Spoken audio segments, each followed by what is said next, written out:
Hello again, welcome back to Asgard, and welcome back to our IC2 Classic Spotlight mini-series. So today I hope that you guys have your green thumbs on. We're going to be talking about crops, crop breeding, as well as brewing within IC2 Classic. So for starters, crops and crop breeding within IC2 Classic is not all that different from IC2 Experimental, but you'll probably notice immediately, look at all these crops. There's way more crops than there is within IC2 Experimental. First up we have, I'm just going to run you through all the different crop types. First up there is netherwort. Then there is terrawort. Now terrawort is special in the fact that it basically works like milk. If you eat it, it will remove all potion effects. But terrawort only removes negative potion effects, whereas milk removes all potion effects. So a very, very handy item if you're going to be fighting the Wither or something like that. Terrawort is very nice for that. There's also carrots, potatoes, hops, which we'll get into in just a little bit. Those are used for brewing. There's also coffee, which you can use to make coffee. Then there's also glowshroom, which you can harvest to get glowstone. There's red mushrooms, brown mushrooms, hemp, which hemp can be used to create paper, string, as well as plant balls. Then we have tea, which tea is a lot like coffee. We'll get into that kind of with the brewing stuff. It's not exactly like brewing, but it's used to make different drinks that you can drink. Then there's cactus. Now we have the different ore seeds: malachite, argentum, stannum, ferru, and aurelia. Then we also have tree saplings. We have acacia, we have dark oak, we have jungle, oak, spruce, and birch. So all trees are represented, all vanilla trees are represented within IC2. Next up we have watery wheat. Now this one's a little bit special. It requires to grow. Now I have this setting right here with only a humidity of 2. But to grow it requires a humidity of at least 8 to grow. And we'll get into humidity and all that in just a bit. And watery wheat, when it's harvested, it's going to provide you with lapis. So there's a way to grow lapis now within IC2 Classic. We also have beetroots, which grow, of course, beets. There's reeds, which grow sugarcane. We also have stick reeds. These, if you harvest them before they hit maximum size, you're going to get, because these can actually be harvested at a growth of 3. You can see up there at the top left there, it says crop size of 4 on this one, crop size of 3 on reed. Stick reeds, when harvested at crop size of 3, provide you with sugarcane, but when they're harvested at a crop growth of 4, they're going to provide you with rubber. Very, very nice because you can actually farm rubber very, very easily. We also have tulips, which provide you with dye, cyazite, which also provides you with dye, blackthorn, which is dye. Next up there's pumpkins, cocoa, venomelia, which provides you with weed X, which we'll get into that a little bit later. You also have dandelions and poppies, melons, wheat, and then a couple special flowers. If we pop down here into this hatch, down here we have red wheat, which provides redstone, which we'll get into the mechanics of red wheat in just a little bit. There are a couple minor changes from IC2 Experimental with red wheat. And then we also have this crop here.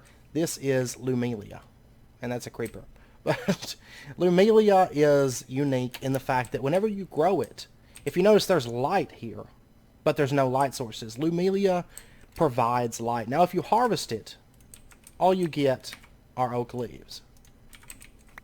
But if you want a way to farm oak leaves, there you go, you've got a way to farm leaves. Depending on your pack, that might be useful. But lumelia, the primary use for it is for providing a light source. And of course, if you have a nice looking garden set up, you don't want to mar it by having a torch or a glowstone block or something like that all over your garden. So what you can do, of course, is you can use lumelia to light up your nice looking garden without having some intrusive light source stuck in the middle of there. Now for a couple special notes on some of these plants, most of these plants grow pretty standard. You just put them down, make sure they've got light, make sure they've got water, that sort of thing, which we'll cover alternative ways to give your plants water in a little bit. But a couple of these require special conditions, watery wheat being one of those. We already spoke about that, about how you have to have a humidity of 8 for it to grow. Not to survive, but just to grow. It needs a humidity of 8. Now red wheat is actually drastically different and a bit easier in my opinion from IC2 Experimental to this current version of IC2 Classic. And the reason being is that red wheat within this version of IC2 Classic requires a light level between 5 and 12 to grow. So you can actually have the room a bit more well lit than with standard red wheat. And in addition, where most crops thrive better with higher air quality, you can see air quality over there on the list, about the fourth one from the bottom. Most crops, the higher your air quality, the better they're going to grow, which we'll get into all those stats in just a little bit. But red wheat actually thrives with lower air quality. And the higher, if you have too high of air quality, you can actually damage your red wheat. But if you have, for example, an air quality of below 1, very, very horrible air quality, but red wheat, and red wheat's the only crop that grows this way, red wheat is going to actually thrive in that, and you're actually going to get additional points when you're breeding it, and it's going to grow faster and stuff like that when the air quality is not so good with red wheat. So if you can stick it inside of a cave, down in the earth somewhere where there's not a whole lot of airflow, that is going to be ideal for red wheat. Then next up we have these Lumelia crops that provide the light. These are unique in the fact that in order for them to grow, they actually require total darkness. Now you can see that this one that I harvested a minute ago is up to crop size of 3, but it will not finish growing because there's light. But if I was to, surround this in, say, some kind of block here, so I placed a bunch of cobblestone around it, and I gave it just a second here, it will grow. Glow shrooms, on the other hand, for them to grow, they require a piece of glowstone right next to them to reach full maturity. So whenever you set those farms up, it's going to have to be kind of a unique setup because you're going to have glowstone next to each glow shroom. And then lastly, we have the ore-based crops. So for these, you need a block of metal corresponding to the type of crop. Because whenever these are harvested, right there, for example, if we harvest that malachite, you can see that we got 2 copper dust. Now these are actually really effective because, of course, it gives you copper dust. You smelt this, that's 2 copper ingots right there. Just for one harvest of that crop. So it's a good way, especially if you get into crop breeding early on, it's going to really help you out because, of course, you're going to use a lot of materials working your way through IC2 Classic. Crops can really lighten that load. And honestly, I mean, you can get into these as quickly as you really want to. There's not a whole lot barring your path as far as getting into crops. Now, there is stuff that we're going to get into that will make your life easier with crops, but you can start these right out the gate if you want to. And just as a heads up, ferro is iron. So I have a block of iron down here. Malachite is copper. Stannum is tin, Aurelia is gold, and Argentum is silver. And these blocks are ore dictionaried, so if you have, say, a copper from forestry, that's going to work fine. You don't have to use the IC2 Classic blocks.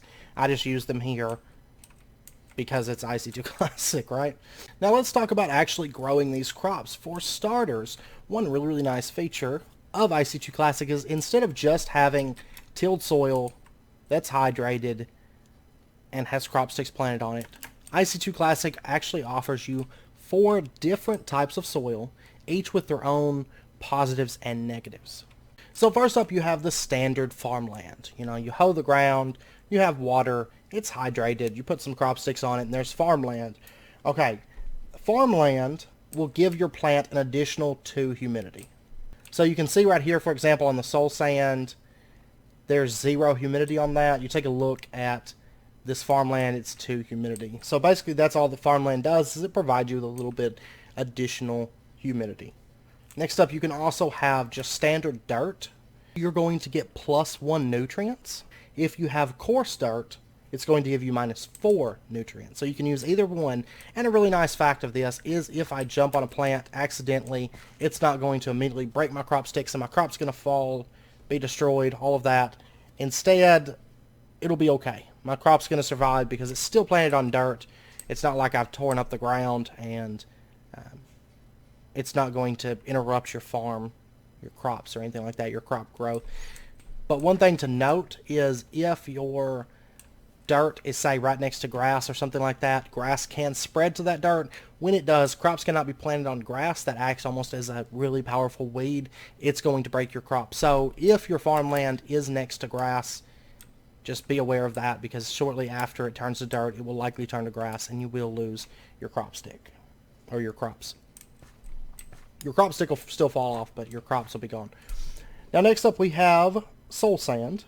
Soil sand, when crops are planted on this, they get -3 humidity, but they get +5 nutrients. So it's a really good way to kind of boost a lot of nutrients into your crops, especially if you have a lot of humidity present. We'll get into all of that stuff in just a moment, but humidity, you're going to find that a lot in jungle biomes.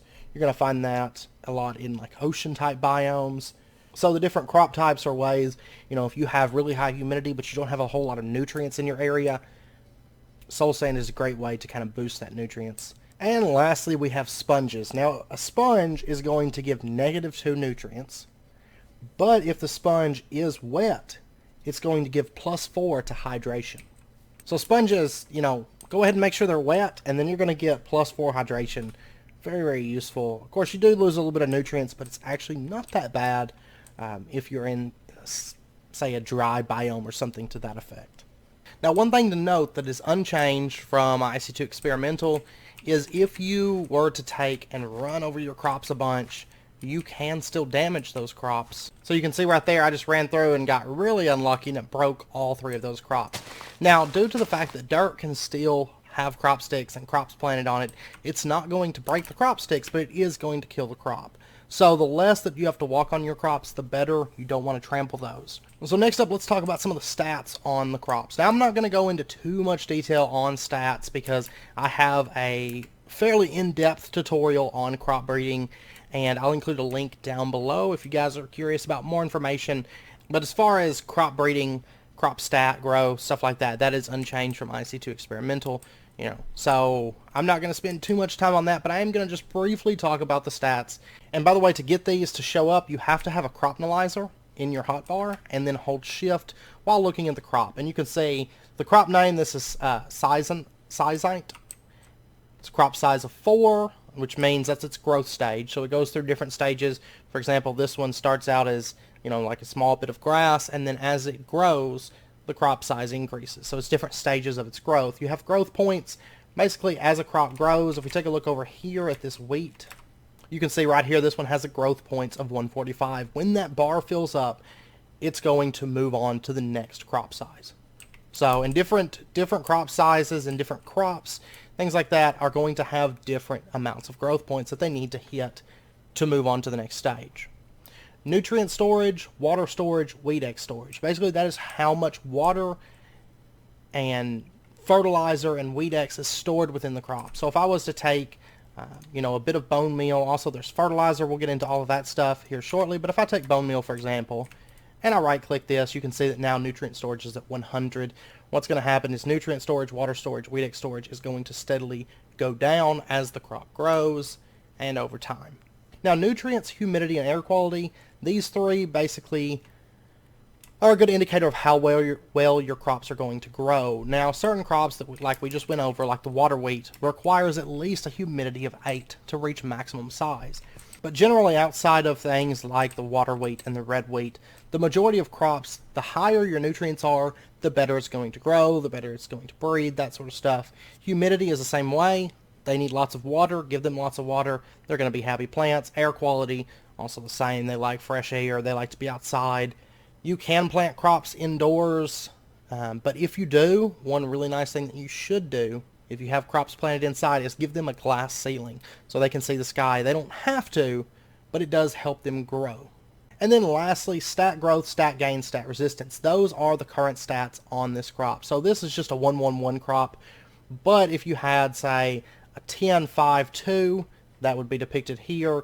And basically just a quick rundown of what the stats do. So growth is going to affect the speed at which a crop grows. Pretty straightforward. But in IC2, both experimental and classic, this is unchanged, there are negatives to having too high of stats. So for example, growth, if your growth is above a certain threshold, then there's a chance that it's going to increase the chance that weeds are going to grow next to it. So if you have a growth that's too high, it will actually kill off the crops around it and cause weeds to grow. Gain is how much produce that you get from a crop. But when a gain stat is too high, it's going to actually decrease the chance of getting seed bags, additional seed bags and seed bags whenever you harvest, whenever you break a crop. So to get seed bags within IC2 experimental, what you're going to do is you're just going to left click to break it, and there you go, get a seed bag. And sometimes you'll get 2 seed bags. That's the standard way to increase the amount of seeds that you have and to kind of expand your gardens. Now there is an additional way, and we'll get into that right after we finish talking about the stats. And lastly, we have the resistance stat. Now the higher the resistance stat, the less likely that your plant can be overtaken by weeds, even if they start to grow next to them, as well as the higher chance that you're going to have at least 1 seed bag drop whenever you break the crop. So resistance is important, but the higher your resistance, the harder it is for your plants to crossbreed. So just be aware of that. I will say the worst is make sure you do not get your growth too high. It's like 23 or 24 points. I go over it in my video. Like I said, I'll include a link down below if you guys are more interested in the mechanics of crops. Now moving on, the basics of crop breeding is a lot like agricraft if you're familiar with that. What you're going to do is you're going to put down, let me grab a couple seeds here. So let's grab a couple seeds here. I've got some reeds. And what you're going to do is you're going to get yourself some seeds, place down your crop sticks, and put your seeds down. Now if you're just starting out, if you have, standard vanilla seeds, that's okay. You're going to start with wheat, and you're just going to right click those seeds onto the ground. Now once these are fully grown, then you can put down a couple crop sticks, and these crops will be able to crossbreed. And we'll talk a little bit about crossbreeding in just a moment once we talk about the crop analyzer. There's a really nice feature of that, which does make your life in IC2 Classic so much easier. But anyways, those can crossbreed. Now in addition, if we were to hoe this ground right next to these reeds, and we place down a couple crop sticks, just like that, what can happen within IC2 Classic, now this is unique to IC2 Classic, IC2 Experimental does not do this, but your crops can actually breed just like they do in agricraft. So your reeds can now cross over into these and plant new reeds. You still have to be aware of weeds. Weeds can still crop up, and that is a danger that you have to take into account. Generally, when you're breeding with IC2 Classic or IC2 Experimental, keep an eye on it because weeds can crop up, and within a matter of a minute, maybe even faster, if your resistance stats on your crops are low, weeds can take over your garden and kill off all your crops. But this is an option if you want to crossbreed without having to rely on the luck of crop breeding within IC2. You can do this, and you're going to get an exact copy. If they manage to crossbreed, you're going to get an exact copy of the crop that they're crossbreeding. Now let's talk about the crop analyzer. This is one of the major tools that you're going to be using with crossbreeding, and there's some added features exclusive to IC2 Classic in 1.10.2. So first up, the basics of the crop analyzer. What you can do is if you have a crop planted here, you can see that I can't see the stat growth, the stat gain, the stat resistance. What I can do is I can shift right click, and it's going to increase scanning level. When it goes to tier 2, tier 3, tier 4, and tier 4 is the maximum. And now you can see that we can see the stat growth, stat gain, stat resistance. And basically what this is going to do is it's going to open up the ability to see different stats and different features of the crop. You can see it says unknown crop right there. I can shift right click, and now I can see that it's wheat. So the only reason I can see all these crops right now is because I was in creative, and it allows me to see those. But normally it's going to say unknown crop, and you can use this crop analyzer to scan that. Now the crop analyzer does require some power. However, in IC2 Classic, you can craft or find these single-use batteries. These just require a little bit of copper cable, redstone, and coal dust. And there's different values that you can get. Like if you use hydrated coal dust, you can see you get 8 of them. But you can take these single-use batteries, and basically these have 1000 EU. So what we can do is we can just shift right-click a bunch of these, and you can see that we can fill up our crop analyzer. Even before we get into power generation, there is ways to fill up your crop analyzer. And it's really not that expensive to get into. Normally I don't cover crafting recipes, I know, but I'm just showing that you can get this before you even get into power generation. So that is an option, but I will say that charging it and stuff's a little bit easier once you get into power generation. Now in addition, you can also take the crops manually and put them into the crop analyzer, and it's going to scan those, and it will go through the same tiers that we just looked at whenever we scan them, outside of the GUI while the crop is planted. If you're scanning it for the first time, it'll be like tier 1 scanning, and then you can go tier 2, tier 3, tier 4.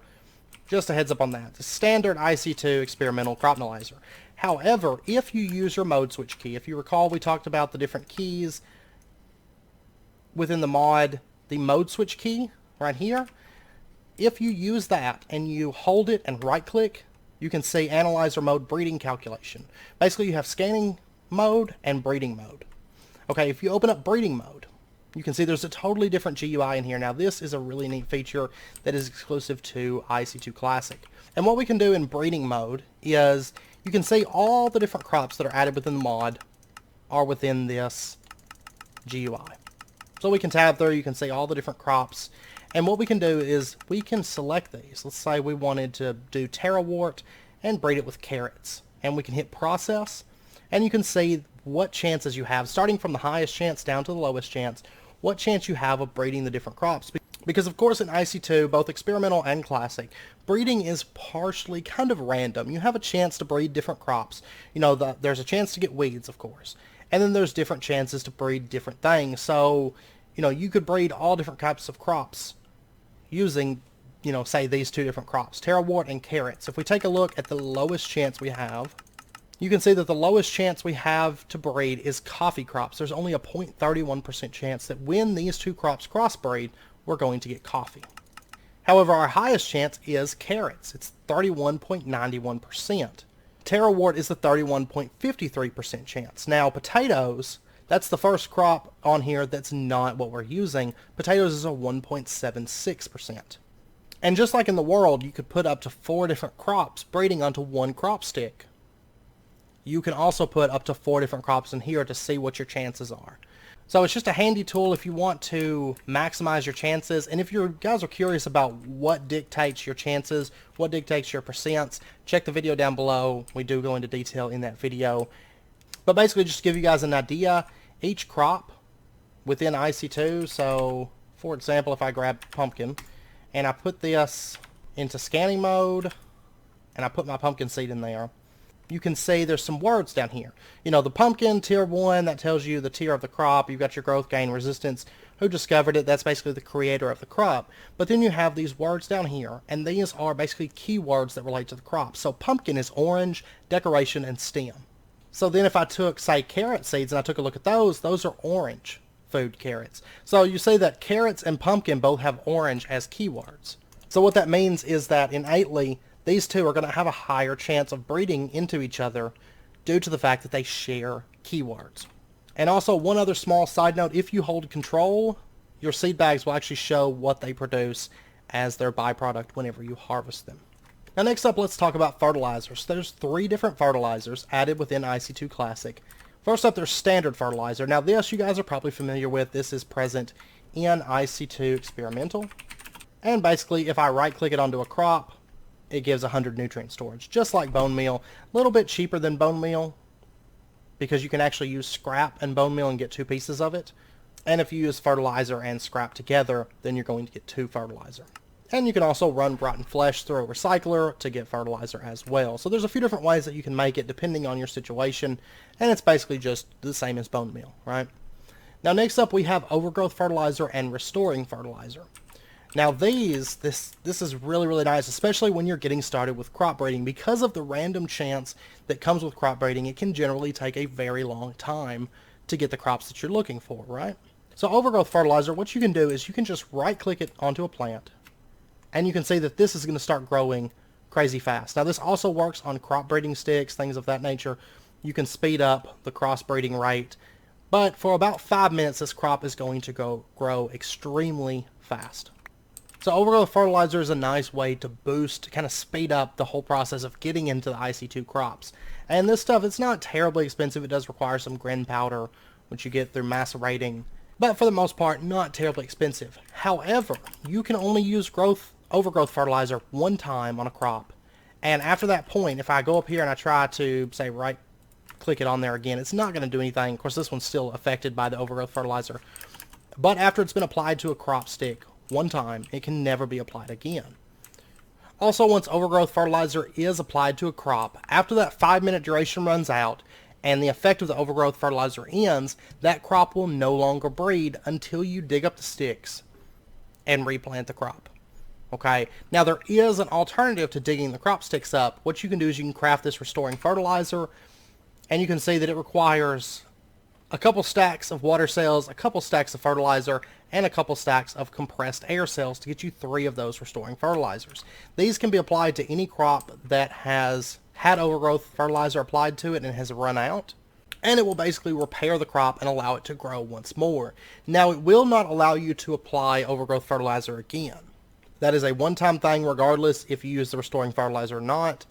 Alright, next up, let's talk about the crop scanner and the crop library. The crop scanner is pretty much an automated crop analyzer. So if we have some seeds here, you can see that these are not discovered. We know that they're wheat crop seeds, but we don't know the stats on them.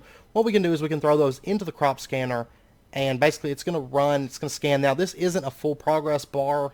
What it is it's scanning through different tiers. So you can see the first tier went really, really fast. Second tier, a little bit slower. Third tier, it starts to get very slow. Now, there is upgrades. We'll get into the upgrades in the upgrade video where you can speed up machines, you can make things faster, you can add additional effects, but we're not going to get into those today. We're just going to cover the very basics of these machines, and then when we get to the upgrades, we will cover all those in detail. Now, while that's scanning, we're going to let that scan for just a bit. One thing to note is the crop scanner, you can pump items in and out of the crop scanner. So if you have like your seeds and stuff automated, what you can do is you can have those seeds then pumped into the crop scanner. They get scanned, and there we go. We have a wheat crop seed that is growth of 2, gain of 1, and resistance of 0. And that's pretty much what the crop scanner does. It just allows you to basically automate the process of the crop analyzer. Now, next up we have the crop library. Now, before we can actually utilize this, these crops have to be scanned. So that's where your crop scanner really shines, is that you can automate this whole progress system. And let's say you go out and you do a bunch of IC2 crops. You don't want to have to sit there and scan all those with the crop analyzer. You can just bring them back, throw them in a chest, have them scanned, and then pumped into the crop library. So the crop library, basically what this is you can see that it shows all the crops in the game. Everything has their own tab. So if we tab through here, you can see all the different seeds. You can see the amount of those seeds that you have. For example, if we take a look at wheat, we have 64,111 wheat seeds. And now if we take this 211 and we throw it into there, you see that it shows up here as its own separate stack, a 211. So if we come over here to all crop seeds, you can see there's all the different seeds that we have. And we can hit sort, and you can select all stats, growth, gain, resistance, amount. And so basically what all stats is it is the value of all stats on that crop combined. So your highest total stat crops would be at the top. Growth would be the highest growth stats at the top. Gain, resistance, same thing. Amount would be the amount total of those seeds would be at the top. And then of course you can invert those if you want to. And this right here, basically this is where your seeds will go into the crop library. And you're able to just pull these out if you want. So I can just left click, and then I can also shift left click and get a full stack, and so on. And basically what this is this is go down on the menu and go up. Now it also supports scroll wheel if you want to use that. But if, you know, for some reason, I know my friend at one point, his scroll wheel was broken. He couldn't use that. So you can use down and up to navigate this as well if you want to. Now lastly for crops, let's quickly talk about the crop matron and the crop harvester. Now the crop matron, what this does is when it's supplied with a little bit of power, we're just going to use a creative energy source. And you give it fertilizer, hydration cells, or Weedex. So we'll throw those in there. Basically what it can do is it can apply these to your crops. You can see that the nutrient storage, water storage, Weedex storage on all these crops is going up. So what you can do is you can pump in those if you want. I personally, I don't generally use Weedex, but that, you know, that is an option. You can pump fertilizer, hydration cells, Weedex into here, keep this filled, and it's going to take care of your crops and make sure that they have, you know, plenty of nutrient storage, plenty of hydration, and protection from weeds if you so desire. Now, in addition, there's a couple nice added features to the crop matron. If you hold shift and look there, you can see that there is 0 millibuckets in this. Basically what you can do is you can pump water into this, and it has an internal storage of like 16 buckets that it can store of water. And when water is supplied to this crop matron, first off, it will try to fill any hydration cells that it has. So hydration cells, of course, they don't stack, they have a durability. Same with Weedex. Hydration cells, when this is supplied with water, it will try to take water and fill it back into that hydration cell. So what you can do is you can just put one hydration cell in here, supply it with water, and you'll never have to add or remove your hydration cells ever again. It'll be taken care of. You'll just need to pump in the fertilizer. And in addition, if this is supplied with water, what it can do is it can actually hydrate any farmland in its area of effect. And by the way, the crop matron's area of effect is a 9 by 5 by 9. So a rather large area of effect for that it's going to cover and take care of all the crops in that range. But it's going to hydrate any crops when it's supplied with water, so you don't even need water source blocks if you don't want. You can just have this taking care of your entire farm and just pump your water straight into the crop matron. It is going to use up a little bit of water every time, that it fills a hydration cell or that it hydrates farmland. Now you also have the crop harvester. This, when placed down and supplied with power, will actually harvest crops around it. So you can see it just grabs some wheat. It's probably about to grab that pumpkin. There we go. By default, it's only going to cover a 3x3 area, but there's upgrades that we're going to get into later on for increasing the area of effect for the crop harvester. And the crop harvester fully supports pipes and all that, so you can pump items in and out of it. So now let's talk about brewing within IC2 Classic. It's really unchanged from IC2 Experimental, but what you do is you put down a piece of scaffolding, you right click it with an empty booze barrel, and it's going to turn it into an empty booze barrel. So what we can do, we can hold shift on here. You can see that there's water, solids, hops, age, solid ratio, hop ratio, and time ratio. So what we're going to do is we're going to put a little bit of water in this. So now it's a 1 liter booze barrel. You can see that it's starting to age a little bit.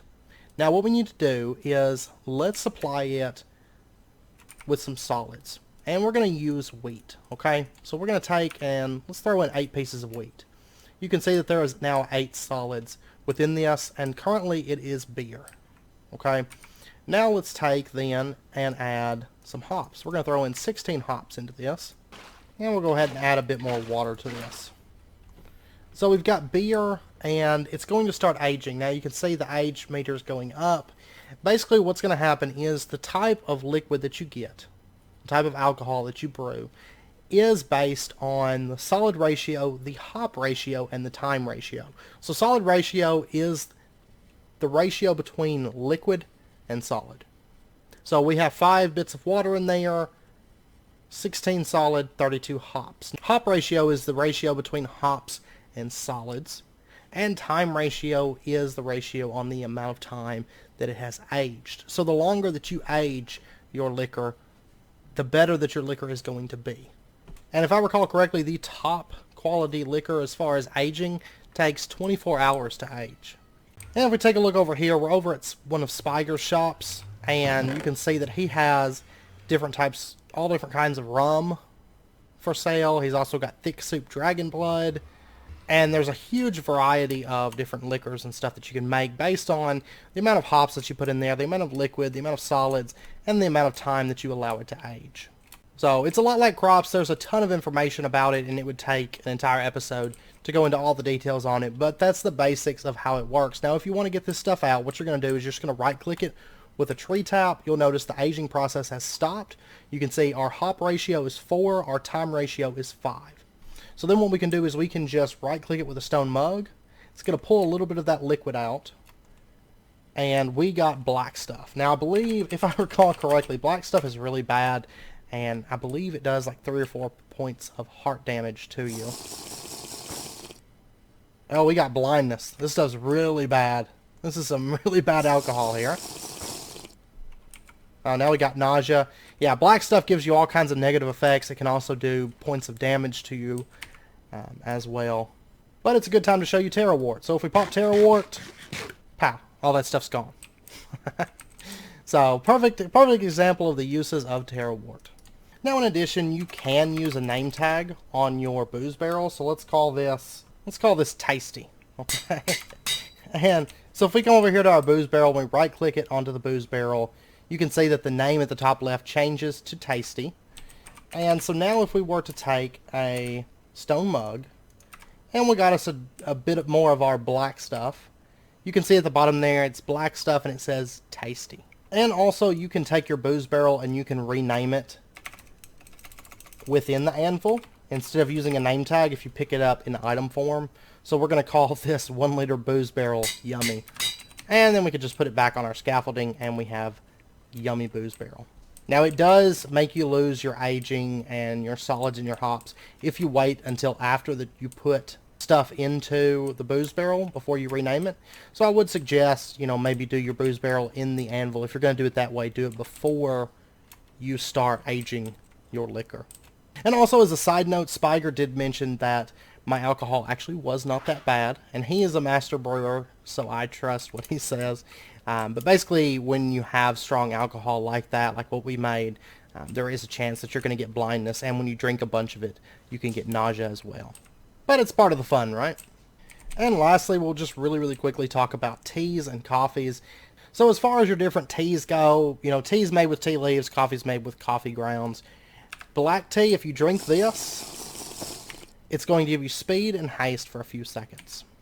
Now standard tea, if you drink this, you're going to get regen, speed, and haste for a few seconds. And then iced tea, if you drink this, you're going to get speed 2 and haste 2 for about 30 seconds. So very effective. Now on to the coffees. By the way, the cold tea, you can't actually do anything with this. You can't drink it or anything.